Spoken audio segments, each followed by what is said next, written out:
एक समय की बात है, शहर के पास बारामती नाम के एक छोटे से गांव में राजू नाम का एक मिस्त्री अपनी पत्नी के साथ रहता था।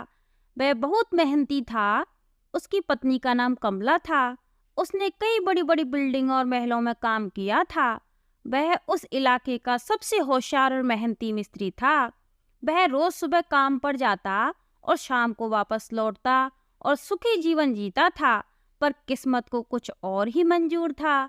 फिर राजू बोला, कमला, आज बहुत देर हो गई है काम पर जाने में। फिर कमला बोली, हाँ, लेकिन तेल खत्म हो गया था।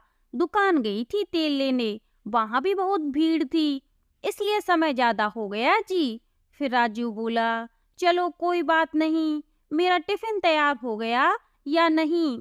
फिर कमला बोली, टिफिन लेकर आती हूँ।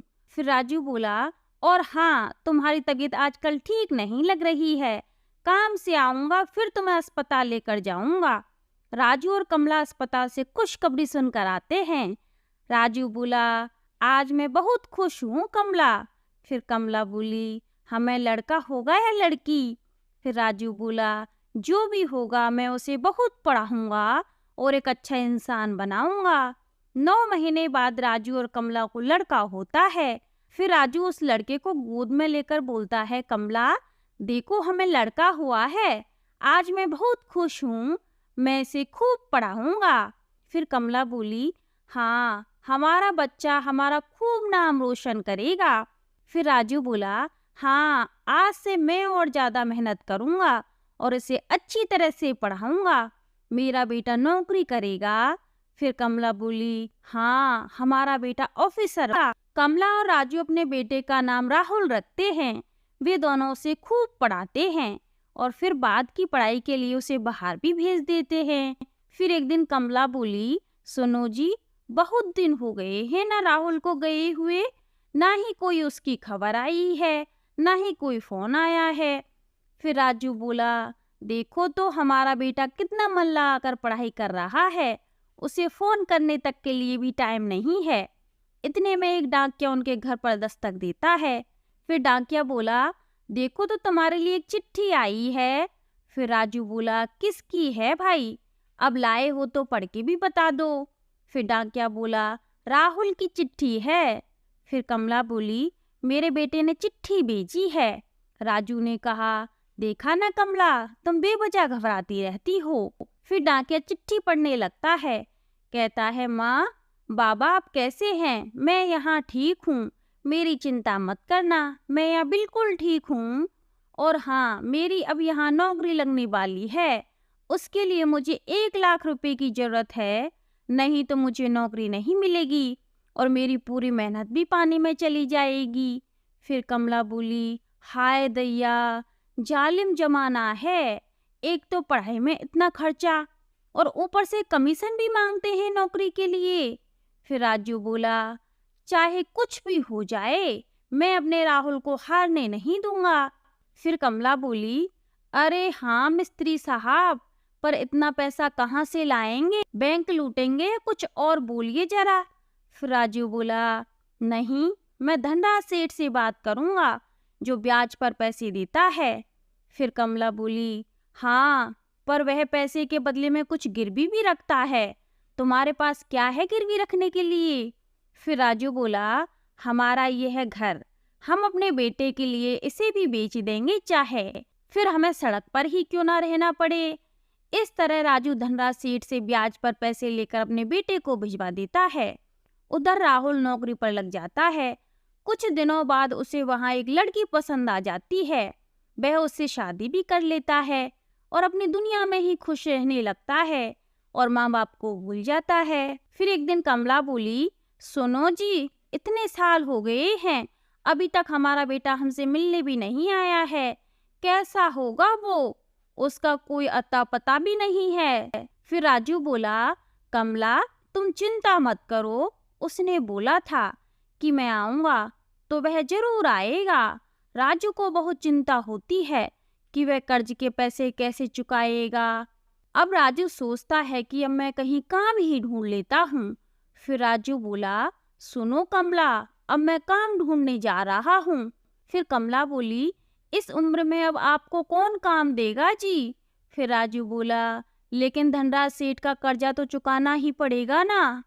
फिर कमला बोली, लेकिन आपको इस उम्र में काम कौन देगा। फिर राजू बोला, तजुर्बा है इतने सालों का कमला, कोई ना कोई काम तो दे ही देगा। फिर राजू काम ढूंढने के लिए निकल जाता है। जाते जाते एक जगह काम चल रहा होता है। उस जगह काम पर लाला सेठ ठेकेदार अपने कर्मचारियों पर बहुत चिल्ला रहा था। राजू बोला, क्या हुआ साहब। फिर लाला सेठ बोला, अरे भाई, अब मैं तुम्हें बताकर क्या करूं, मेरा दिमाग खराब करके रखा है इन्होंने। इन्हें इस बिल्डिंग की दीवार दिल के आकार में बनाने के लिए बोला है। घर के मालिक ने 4 बार दीवार बनाकर गिरा चुके हैं कमबख्त कहीं के। अगर ये दिल के आकार का डिजाइन नहीं बना पाए तो बहुत बड़ा नुकसान हो जाएगा। फिर राजू बोला, साहब मुझे थोड़ा बहुत तजुर्बा है, अगर बुरा ना मानो तो मैं कोशिश करूं। फिर लाला सेठ बोला, अब इस बुढ़ापे में तू क्या सुधारेगा भाई, चल अब कह ही रहा है तो तू भी कोशिश कर ले। फिर राजू कर्मचारियों से बोला, पहले इसका बेस मजबूत रखिए, बाद में सलाखें डालकर धीरे धीरे ईंटें घुमावदार बनाइए, जिससे उनका काम सही हो जाता है। लाला सेठ बोला, राजू तुमने आज मुझे करोड़ों के नुकसान से बचाया है। फिर राजू बोला, शुक्रिया साहब। फिर लाला सेठ बोला, बोलो तुम्हें क्या चाहिए तोहफे में। फिर राजू बोला, साहब मुझे कोई तोहफा नहीं चाहिए, लेकिन कोई छोटा मोटा काम मिल जाए तो आपकी बड़ी मेहरबानी होगी। फिर लाला सेठ बोला, तुम्हें इस उम्र में क्यों काम करना है। फिर राजू बोला, साहब मैंने मेरी बेटी की पढ़ाई के लिए कर्जा लिया था, उसे चुकाने के लिए मुझे काम चाहिए। फिर लाला सेठ बोला, लेकिन इस उम्र में। फिर राजू बोला, साहब मैं बहुत सालों से मिस्त्री का काम कर रहा हूँ, मुझे इस काम का कई सालों से तजुर्बा है। फिर लाला सेठ बोला, अच्छा एक काम है, अगर तुमने उसे कर दिया तो मैं मान लूंगा कि तुम्हें अच्छा तजुर्बा है। फिर बोला, हाँ हाँ साहब आप बताइए, मैं अपनी तरफ से पूरी कोशिश करूंगा।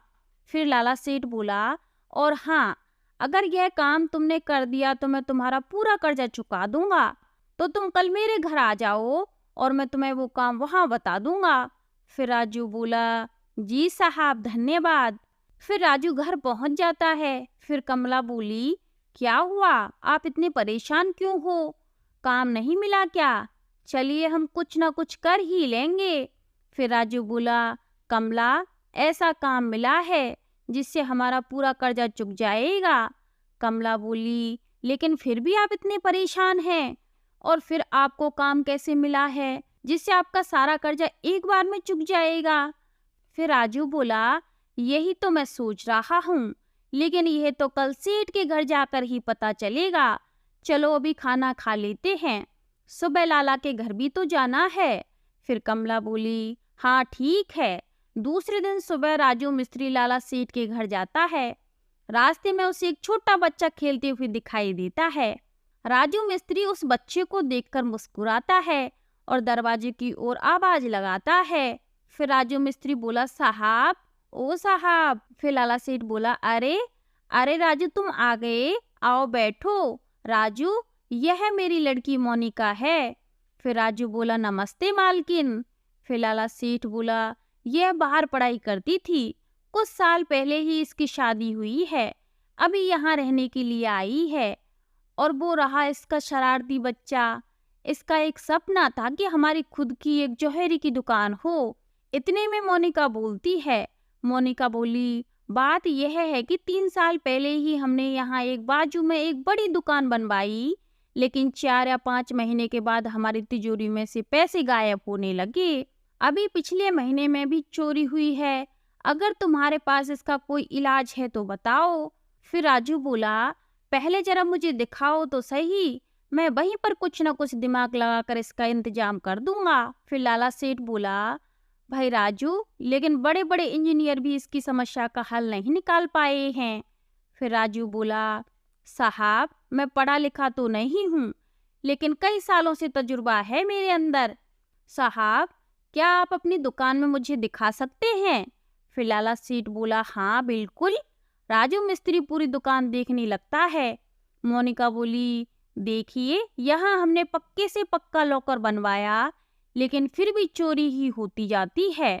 इसका कोई उपाय है आपके पास, या हमें कोई नया घर बनवाना पड़ेगा पैसे रखने के लिए? राजू थोड़ी देर सोचता है। फिर राजू बोला, कोई बात नहीं, ये तो बहुत आसान है। मैं अभी 5 मिनट में इस चोरी की समस्या को दूर कर देता हूँ। फिर लाला सेठ बोला, अरे भाई राजू, तुम तो ऐसे बात कर रहे हो जैसे बीरबल का दिमाग हो तुम्हारे पास। फिर राजू बोला, साहब मेरे पास बीरबल का दिमाग तो नहीं है, लेकिन मैं आपको एक तर्क की बात बताता हूँ। फिर मोनिका बोली, तो जल्दी बताओ। राजू बोला, साहब आपने अपनी दुकान की तिजोरी को कोने में रखा है।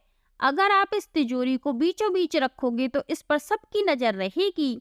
एक बार इसे इसकी जगह से हटाकर बीच में लगा कर देखिए, और उसे इस तरीके से बनाइए कि किसी को नजर ना आए कि यहाँ एक तिजोरी भी है। जैसे उसके ऊपर बैठने का टेबल बना दीजिए। फिर मोनिका बोली, विचार तो अच्छा लगा, लेकिन आप ही इस टेबल का आकार दे दीजिए। फिर लाला सेठ बोला, अच्छा ठीक है, अगर मेरी दुकान से 6 महीने के अंदर चोरी नहीं हुई तो मैं तुम्हारा पूरा कर्जा चुका दूंगा। फिर राजू बोला, ठीक है साहब, वह सब मिलकर तिजोरी का काम 5 दिन में मिलकर खत्म कर देते हैं। राजू मिस्त्री काम खत्म होने के बाद घर में ही रहता है और सोचता है कि अब क्या करूं। फिर कमला बोली, क्या सोच रही हो? फिर राजू बोला, सोच रहा हूँ कि लाला के यहाँ जो मैंने काम किया था वो बराबर है या नहीं।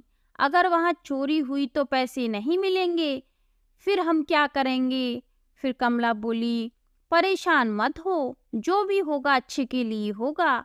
लाला सेठ के काम को 8-9 महीने हो जाते हैं। फिर एक दिन मोनिका फोन पर अपने पति से कहती है, मैं आपको इतने सालों से बोल रही हूँ कि मुझे अपने ससुराल जाना है, लेकिन आपने अभी तक ना तो अपने गांव का नाम बताया है और ना ही कभी लेकर गई हो। तुम्हारे लड़के से तो तुम केवल 6 महीने दूर रही हो और इतना तड़प रही हो, तो कभी सोचा है तुम्हारे माँ बाप पर क्या बीत रही होगी? अब तुम्हारा परसों बर्थडे है, तो मैं चाहती हूँ कि हम यहाँ मनाएं, नहीं तो मैं कभी वापस नहीं आऊंगी। मोनिका का पति राहुल ही होता है, जो राजू मिस्त्री का लड़का था। अपनी पत्नी की ऐसी बातें सुनकर राहुल को बहुत पछतावा होता है। फिर राहुल सोचता है, मुझसे बहुत बड़ी गलती हो गई है जो मैं अपने माँ बाप से मिलने नहीं गया और ना ही तुमसे मिलाया, मुझे माफ कर दो। फिर मोनिका बोली, अब कोई बात नहीं, जाने दो, लेकिन यहाँ से जब हम वापस जाएंगे तो सबसे पहले आप मुझे मेरे ससुराल लेकर जाओगे, तभी तुम्हारी गलती माफ होगी। फिर राहुल बोला, हाँ ठीक है, पर मैं अपने बर्थडे पर तुम्हें एक सरप्राइज देना चाहता हूँ। मोनिका बोली, नहीं, पहले मैं सरप्राइज दूंगी, फिर आप। राहुल बोला, ठीक है। फोन रखकर राहुल अपनी गलती पर बहुत रोता है और दूसरे दिन अपने माँ और बाबा से मिलने के लिए जाता है। लाला सेठ का आदमी राजू मिस्त्री का घर ढूंढते ढूंढते उसके घर पहुंच जाता है। लाला सेठ का आदमी राजू मिस्त्री और कमला के पास जाकर कहता है, वह आदमी बोला, क्या आपका नाम राजू है और आपका नाम कमला है? कमला बोली, हाँ। फिर वह व्यक्ति बोला, आपका राहुल नाम का बेटा था? यह सुनकर दोनों की आंखों में आंसू आ जाते हैं और दोनों गर्दन हिलाकर हाँ का जवाब देते हैं। फिर राजू बोला, साहब आपको यह कैसे पता चला? फिर वह व्यक्ति बोला, वक्त आने पर लाला सेठ आपको बहुत बड़ी खुशखबरी देने वाले हैं। अभी आप यह कुछ सामान रखिए, इसमें मिठाई और कुछ कपड़े हैं, यह सेठ जी की तरफ से एक भेंट समझिए।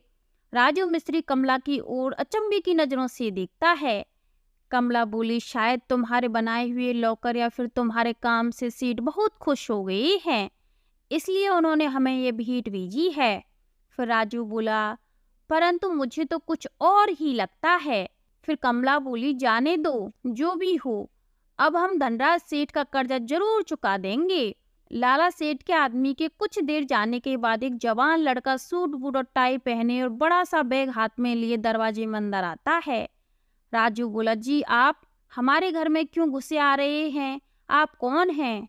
कमला अपने लड़के की शक्ल पहचान जाती है और रोने लगती है। कमला बोली, एक बार तो मिलने आ जाता बेटा, ऐसा एक पल भी नहीं गया जिसमें हमने तुम्हें याद नहीं किया हो। फिर राहुल बोला, माँ बाबा मुझे माफ कर दो, मुझसे बहुत बड़ी गलती हो गई। फिर कमला बोली, चल बेटा, मैं तुझे अपने हाथों से खाना खिला देती हूँ। फिर कमला बहुत सारा भोजन बनाकर उसे खिलाती है। राजू मिस्त्री बोला, अरे आहिस्ता आहिस्ता, धीरे धीरे खा, तुझे कहीं जाना थोड़ी है ना, आराम से खा। राहुल बोला, नहीं बाबा, मुझे अभी कहीं जाना है, लेकिन मैं पक्का कल आप दोनों को यहाँ से ले जाऊंगा। कमला बोली, नहीं बेटा, अब हम तुम्हारे बिना एक पल भी नहीं रह सकते, अब तू यहीं रहे हमारे पास।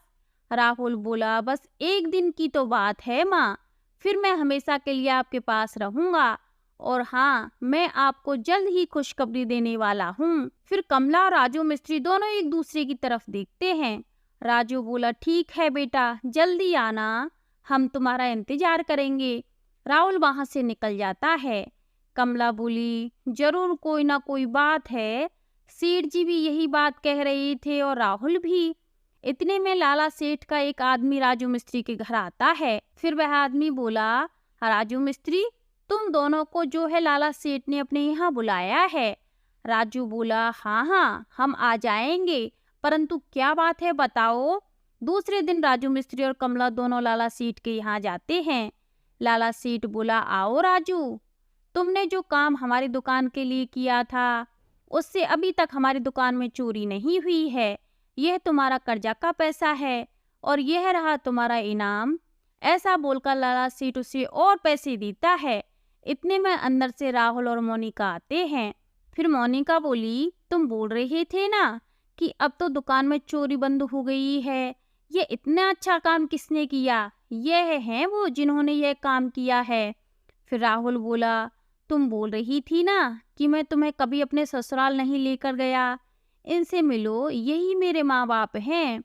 फिर राहुल बोला, माँ बाबा, यह मेरी पत्नी मोनिका है और ये मेरा बेटा बंटी है।